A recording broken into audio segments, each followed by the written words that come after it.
شخص ہے جو اس ریموٹ کنٹرول نظام کو چیلنج کر رہا ہے اور جو ابھی تک کسی کے سامنے جھکنے سے انکاری ہے. اس کو جھکانے کے لیے ریموٹ کنٹرول میں اب نئی تبدیلیاں کرنے کی کوششیں اس وقت جاری ہیں. کبھی عدلیہ کا ریموٹ کنٹرول استعمال ہوتا ہے, کبھی ایگزیکٹو کا, اور کبھی اس کی اپنی جماعت کے کچھ لوگوں کو ریموٹ کنٹرول کے لیے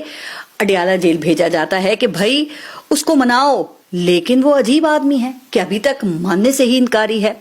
اب آپ اس کو ہٹ دھرمی کہیں, اس کی بے وقوفی کہیں, غیر سیاسی رویہ کہیں, یا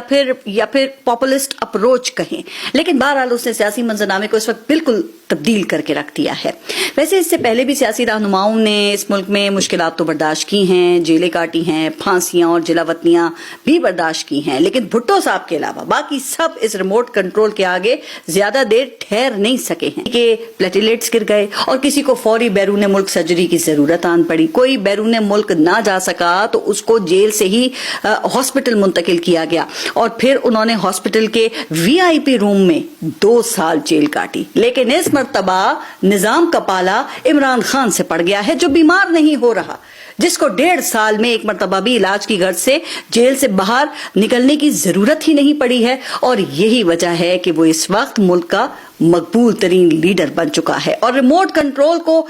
سمجھ میں نہیں آ رہا کہ اس کی یہ جو جناتی مقبولیت ہے اس کا کیسے مقابلہ کیا جائے. اچھا, اب پیکا جیسے جو قوانین ہیں وہ بھی لائے جا چکے ہیں, لوگوں کو فیک نیوز کے نام پہ خوب ڈرایا بھی جا رہا ہے, اور اب تو لابنگ کا مقابلہ کرنے کے لیے بیرون ملک لابنگ بھی شروع کر دی گئی ہے, جس میں گورنمنٹ کو تھوڑی بہت تو کامیابی جو ہے وہ ملی ہے, لیکن پھر بھی عمران خان کی مقبولیت اسی طرح سے قائم ہے. اچھا, پھر سائفر کیس, توشہ خانہ کیس, عدت کیس کے بعد اب 190 ملین پاؤنڈ کیس میں بھی سزا دے کر دیکھ لیا ہے, لیکن وہ ابھی تک ریموٹ کنٹرول کے کنٹرول میں نہیں آیا ہے. اور مسئلہ وہی ہے جو 2 سال سے چل رہا ہے کہ وہ 9 مئی کے واقعات کی ذمہ داری قبول کر کے معافی مانگ لے تو پھر معاملات آگے بڑھ سکتے ہیں. اچھا, لیکن عمران خان بھی تو اس وقت ایک مشکل میں ہیں کہ انہوں نے 2 سال پہلے جو بیانیہ بنا لیا تھا, اگر وہ اس سے پلٹتے ہیں تو پھر مقبولیت جاتی ہے, اور اگر خان صاحب اس سے نہیں پلٹتے تو ان پر جو اس وقت مشکل وقت ہے وہ ختم ہونے والا نہیں ہے.